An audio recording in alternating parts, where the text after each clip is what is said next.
Dear students, can you recall?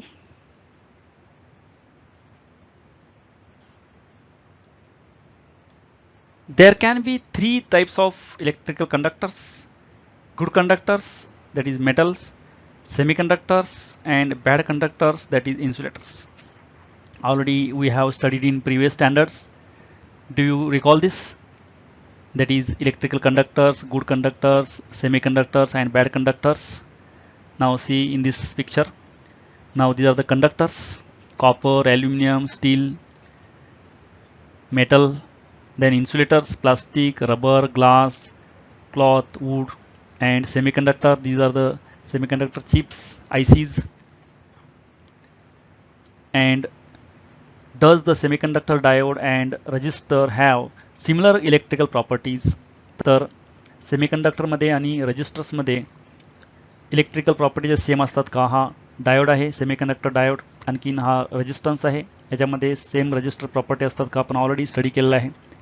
तर resistance दोन्ही डायरेक्शनमध्ये जी property same असते, ह्याला डायरेक्शन चेंज केल्यानंतर ही जी प्रॉपर्टी चेंज होतात डायोड्समध्ये. त्यानंतर can you explain why two or more resistors connected in series and parallel have different effective resistances?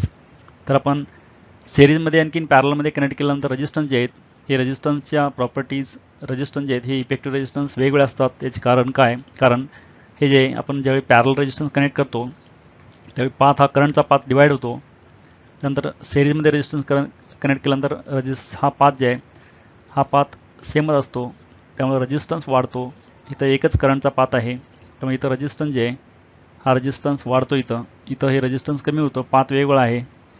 त्यामुळं ह्या वेगवेगळ्या करंट पाथमुळे इथं रेजिस्टन्स जे यांच्या व्हॅल्यू सिरीज आणि पॅरलमध्ये चेंज होतात. हे आपण ऑलरेडी प्रिव्हियस स्टँडर्डमध्ये स्टडी केलेलं आहे.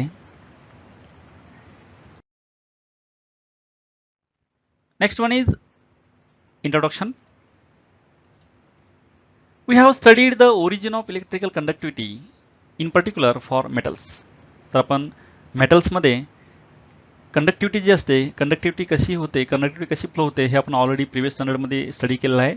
त्याच्यामध्ये लास्ट ऑर्बिटचे जे फ्री इलेक्ट्रॉन असतात ते इलेक्ट्रॉन्स कंडक्शनसाठी, इलेक्ट्रिकल कंडक्टिव्हिटीसाठी अवेलेबल असतात आणि त्याच्यामुळे इलेक्ट्रिक करंट फ्लो होत असतो कंडक्टर्समध्ये, मेटल्समध्ये. We have also studied how to calculate the effective resistance of two or more resistances. तर आपण दोन किंवा दोनपेक्षा जास्त रेजिस्टन्स आपण सिरीजमध्ये किंवा पॅरलमध्ये कनेक्ट केले तर त्यावेळी त्याची इफेक्टिव्ह रेजिस्टन्स जे आहे, ही इफेक्टिव्ह रेजिस्टन्स कसं किती येतात ते आपण त्याची व्हॅल्यू पण कॅल्क्युलेट केलेलं आहे. इथं दाखवलेल्या डायग्राममध्ये हे पॅरलमध्ये रेजिस्टन्स आहेत, हे सिरीजमध्ये रेजिस्टन्स आहेत. रेजिस्टन्स सिरीजमध्ये असेल तर RS = R1 + R2 + R3. आणखीन पॅरलमध्ये असतील तर 1/Rp = 1/R1 + 1/R2 असे हे आपण इफेक्टिव्ह रेजिस्टन्स कॅल्क्युलेट करतो सिरीजमध्ये आणखीन पॅरलमध्ये.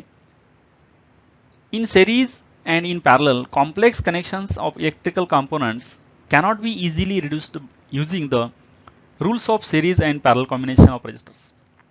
तर आपण जास्त कॉम्प्लेक्स सर्किट असेल, फॉर एक्झाम्पल डायग्राममध्ये दाखवलेलं आहे सिरीज आणि पॅरल, तर या ठिकाणी आपण सिरीजचे आणि पॅरलचे लॉ इथं यूज करू शकत नाही.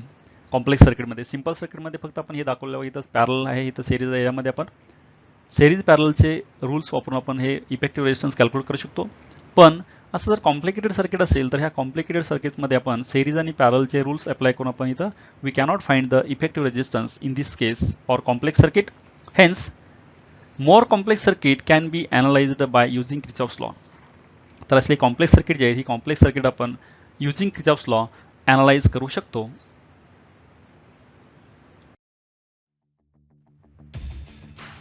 Thank you for watching this video.